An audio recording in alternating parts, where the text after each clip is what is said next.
Question number 1 है कि बाल मनोविज्ञान तथा बाल विकास में प्रमुख अंतर है, यानी जो बाल मनोविज्ञान है तथा बाल विकास है उसमें प्रमुख अंतर है, किसका है? ए अध्ययन पद्धति में है, बी क्षेत्र में है, सी कार्य में है, डी उपयुक्त में से कोई नहीं। तो जो बाल मनोविज्ञान तथा बाल विकास में जो प्रमुख अंतर होता है वह क्षेत्र का होता है। किसका होता है? क्षेत्र का, यानी इसका राइट आंसर हो जाएगा बी, क्षेत्र का होता है। नेक्स्ट क्वेश्चन है कि बाल विकास निम्न में से संबंधित है, यानी जो बाल विकास है निम्न में से किससे संबंधित है? केवल मात्रात्मक परिवर्तन से है, केवल गुणात्मक परिवर्तन से है, गुणात्मक परिवर्तन मात्रात्मक परिवर्तनों के अनुरूप होते हैं, या गुणात्मक परिवर्तन मात्रात्मक परिवर्तनों से स्वतंत्र होते हैं। तो इसका जो आंसर हो जाएगा वो आंसर हो जाएगा कि गुणात्मक परिवर्तन मात्रात्मक परिवर्तनों के अनुरूप ही होते हैं। बाल विकास का इसी से संबंध है। नेक्स्ट क्वेश्चन है कि 20वीं शताब्दी को बालक की शताब्दी कहा जाता है, यह परिभाषा दी है। यानी जो 20वीं शताब्दी है, यानी 20वीं शताब्दी को बालक की शताब्दी कहा है, वह किसने कहा है? मुर्रे ने, एडलर ने, क्रोवक्रो ने, या जेबी वाटसन ने। तो जो 20वीं शताब्दी को बालक की शताब्दी कहा है यह क्रो एंड क्रो ने कहा है। किसने कहा है? क्रो एंड क्रो ने कहा है, क्रो एंड क्रो ने कहा है। राइट आंसर इसका सी हो जाएगा। नेक्स्ट क्वेश्चन है कि निम्नलिखित में से किस अवस्था में बच्चे अपने समवयस्क समूह के सक्रिय सदस्य हो जाते हैं? किशोरावस्था में, प्रौढ़ावस्था में, पूर्व बाल्यावस्था में, या बाल्यावस्था में? तो जो सक्रिय सदस्य हो जाते हैं वह आपके किशोरावस्था में हो जाते हैं, यानी समवयस्क समूह के जो सक्रिय सदस्य होते हैं वह किशोरावस्था में होते हैं। जो किशोरावस्था की आयु होती है वह 12 से लेकर 18 होती है। कितनी होती है? 18 होती है। नेक्स्ट क्वेश्चन है कि विकास के परिणाम स्वरूप नवीन विशेषताएं और नवीन योग्यताएं प्रकट होती हैं, यह कथन किसने दिया है? डगलस और हॉलैंड ने, हरलॉक ने, गैसेल ने, या मेरेडिथ ने? यानी विकास के परिणाम स्वरूप नवीन विशेषताएं और नवीन योग्यताएं जो प्रकट होती हैं यह कथन किसने दिया है? तो यह जो कथन दिया है वह हरलॉक महोदय ने दिया है। किसने दिया है? हरलॉक महोदय ने दिया है। नेक्स्ट क्वेश्चन है कि विकास कभी न समाप्त होने वाली प्रक्रिया है, यह विचार किससे संबंधित है? यानी विकास कभी न समाप्त होने वाली प्रक्रिया है, यह कथन या विचार किससे संबंधित है? एकीकरण का सिद्धांत है, निरंतरता का सिद्धांत है, अंतःक्रिया का सिद्धांत है, या अंतर संबंधत का सिद्धांत है? तो विकास कभी न समाप्त होने वाली प्रक्रिया है, यह विचार जो संबंधित है वो निरंतरता के विकास से संबंधित है। नेक्स्ट क्वेश्चन है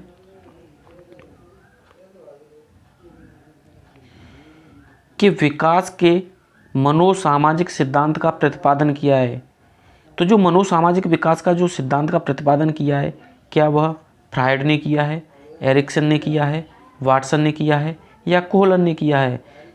तो जो मनोसामाजिक विकास का सिद्धांत किया है वह आपका एरिक्सन ने किया है। किसने किया है? एरिक्सन ने किया है। नेक्स्ट क्वेश्चन देखते हैं कि मानव व्यक्तित्व परिणाम है, यानी जो मानव व्यक्तित्व है वह परिणाम है।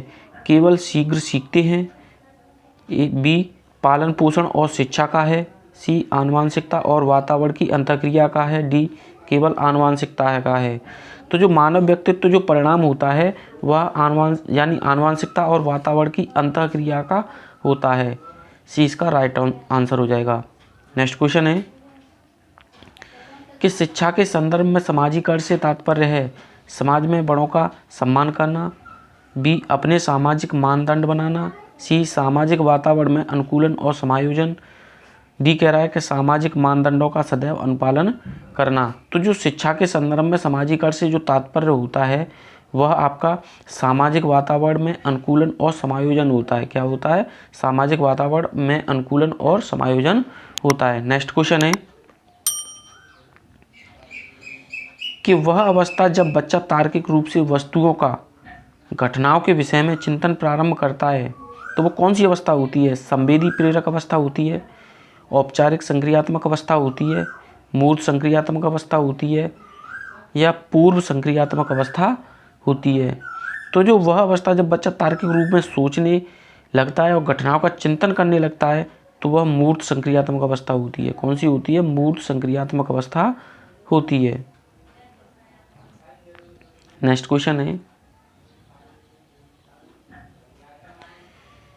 कि पियाजे के अनुसार मूर्त संक्रियात्मक यानी संक्रियाओं का स्तर किस अवधि में घटित होता है? 2 से 7 वर्ष, 11 से 15 वर्ष, जन्म से 2 वर्ष या 7 से 11 वर्ष। यानी मूर्त संक्रियाओं का जो स्तर है वह किस अवधि में घटित होता है? तो जो मूर्त संक्रियाओं का जो स्तर है वह 7 से 11 वर्ष की अवधि में घटित होता है। नेक्स्ट क्वेश्चन है कि बच्चे दुनिया के बारे में अपनी समझ का सृजन करते हैं, इसका श्रेय किसको जाता है? यानी बच्चे दुनिया के बारे में अपनी समझ का सृजन करते हैं तो इसका श्रेय किसको जाता है? पियाजे को जाता है, स्किनर को जाता है, पावलोव को जाता है या कोहलबर्ग को जाता है? तो जो बच्चे दुनिया के बारे में अपनी समझ का जो सृजन करते हैं तो इसका जो श्रेय जाता है पियाजे को जाता है। किसको जाता है? पियाजे को जाता है। नेक्स्ट क्वेश्चन है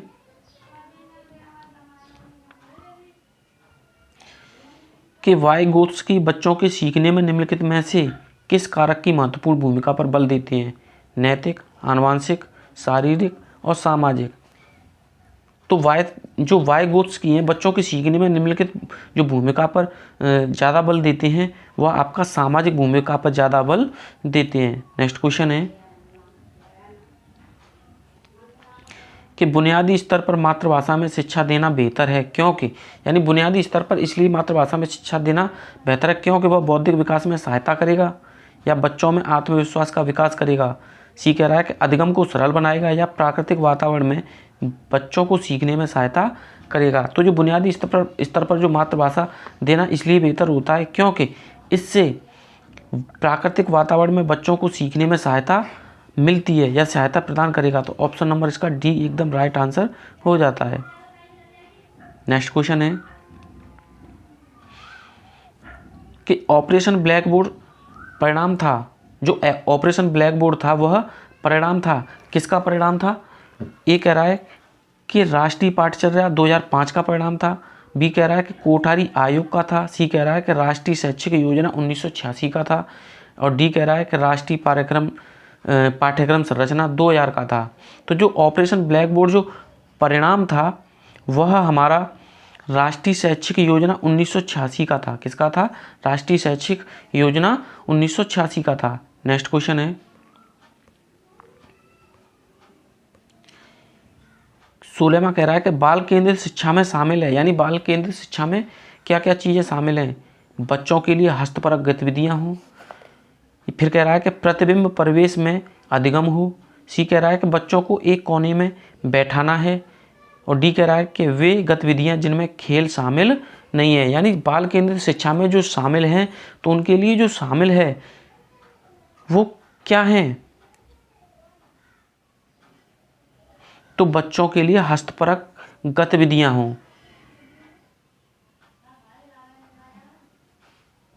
ये राइट आंसर है।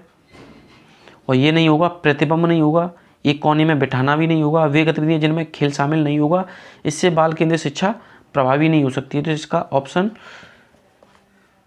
ए सही हो जाता है। नेक्स्ट क्वेश्चन है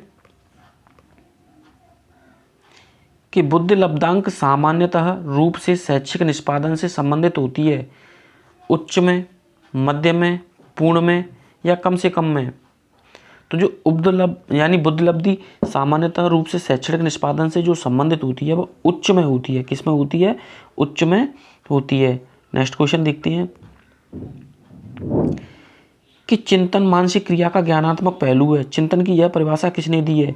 वैलेंटाइन ने, रॉस ने, स्किनर ने या पावलोव ने?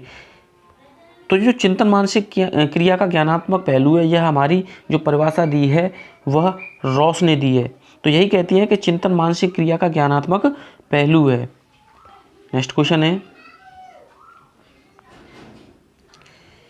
कि एक उभयलिंगी व्यक्तित्व, यानी जो एक उभयलिंगी व्यक्तित्व है वह स्त्री लक्षणों वाले पुरुषों को संदर्भित करता है।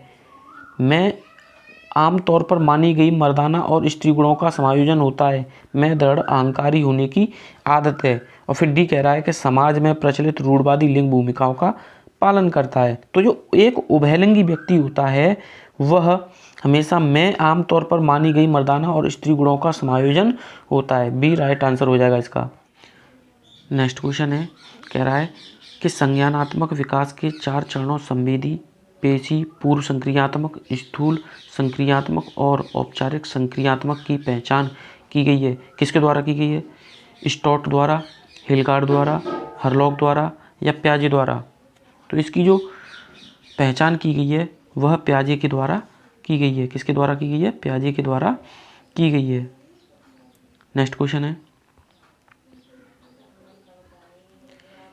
कि कोहलबर्ग के अनुसार सही और गलत प्रश्न के बारे में निर्णय लेने में शामिल चिंतन प्रक्रिया को क्या कहा जाता है? तो क्या कहा जाता है? क्या वह सहयोग की नैतिकता है, नैतिक दुविधा है, नैतिक तर्कण है या नैतिक यथार्थवाद है? तो ये नैतिक तर्कणा है। क्या है? यानी कोहलबर्ग के अनुसार सही और गलत प्रश्न के बारे में निर्णय लेने में शामिल चिंतन प्रक्रिया को क्या कहा जाता है? तो यह नैतिक तर्कणा कहा जाता है। नेक्स्ट क्वेश्चन है कि जीन प्याजे की संज्ञानात्मक विकास की अवस्थाओं के अनुरूप जिसे पूर्व प्रत्यात्मक काल के रूप में जाना जाता है, निम्न में से किससे संबंधित है? औपचारिक संक्रियात्मक अवस्था से या इंद्रियगत अवस्था से, पूर्व संक्रियात्मक अवस्था से या मूर्त संक्रियात्मक अवस्था से? तो यह पूर्व संक्रियात्मक अवस्था से संबंधित है। राइट आंसर इसका सी हो जाएगा। नेक्स्ट क्वेश्चन है कि निम्नलिखित में से कौन सा वाइगोत्स्की के सामाजिक सांस्कृतिक सिद्धांत पर आधारित है? अंतर्दृष्टिपूर्ण अधिगम, पारस्परिक शिक्षण, संस्कृति निरपेक्ष संज्ञानात्मक विकास या संक्रियात्मक अनुकूल? तो इसका जो आंसर हो जाएगा वो हो जाएगा पारंपरिक शिक्षण हो जाएगा। क्या हो जाएगा? पारंपरिक शिक्षण, यानी सामाजिक सांस्कृतिक सिद्धांत पर आधारित पारंपरिक शिक्षण है। नेक्स्ट क्वेश्चन है